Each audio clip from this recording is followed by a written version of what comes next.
It's all in your head.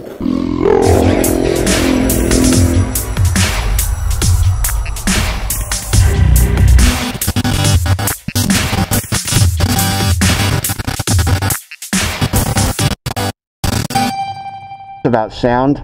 I'm more into aesthetics. I'm more into handling than I am into horsepower. I'm more into torque than I am into horsepower. That's just me. There are just certain considerations of a motorcycle. I mean, some guys just like horsepower and they like to go fast, and that's fine. If the bike doesn't handle worth a crap, there's no point in getting out of it in the first place, in my opinion. But anyway, I digress. Triumph got this exhaust. I mean, in my opinion, and some of you guys may have different opinions out there, they got it right. They tied the exhaust, just looks like it's part of the bike. It looks like it belongs there. It doesn't look like an afterthought. It doesn't look like yeah, let's put some big trumpet looking, trombone looking stupid thing on there. The frame, look at the frame. The frame looks like a piece of sculpture. I mean, look at these lines.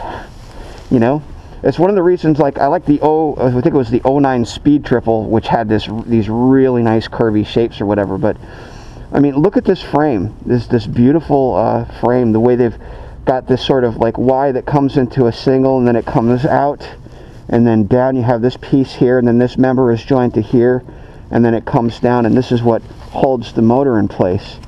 But it not only looks good, but it's actually functional. You know, frames are more than just aesthetics. The frame of a bike either makes or breaks the handling of the bike, and it's one of the things that Ducati has seemed to have forgotten. But doing away with the frame, in my opinion, was a huge mistake, big mistake. They basically chose aesthetics over having the bike function the way it's supposed to function. So it was an engineering decision that has become a deficit. Part of a Ducati's beauty was the frame, and they basically just they decapitated the bike. You know, they got rid of the very thing that made the bike and Ducati, you know, what it was known for. You liked to look at the frame of the bike. Well, Triumph seems to understand that.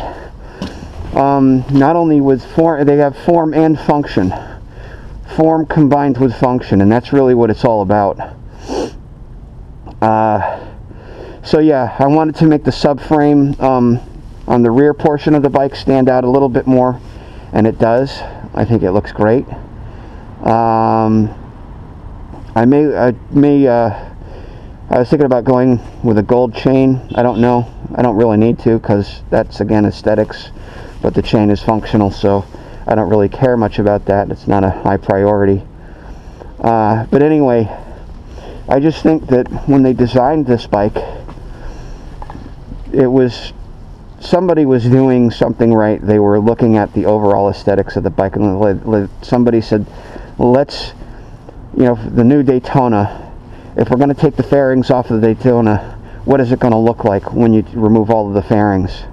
Okay, take the fairings off of an R6. Take the fairings off of a CBR 600RR. Take the fairings off of a Fireblade. Now, mind you, some guys are able to, with a lot of decorative work, are able to actually make the bike look halfway decent, but in any or either case, out of the box is what you're looking at. Here is a brief preview of some upcoming episodes from the... In addition to that, we have made some engine refinements. Displacement is up from 996 to 1037. That's going.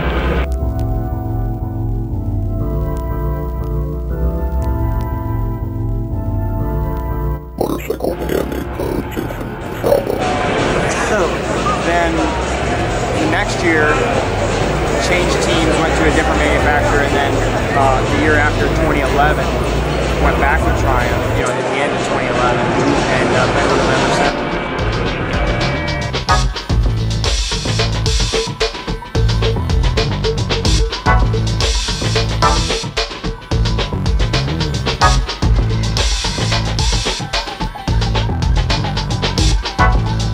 Subscribing to this channel is greatly appreciated.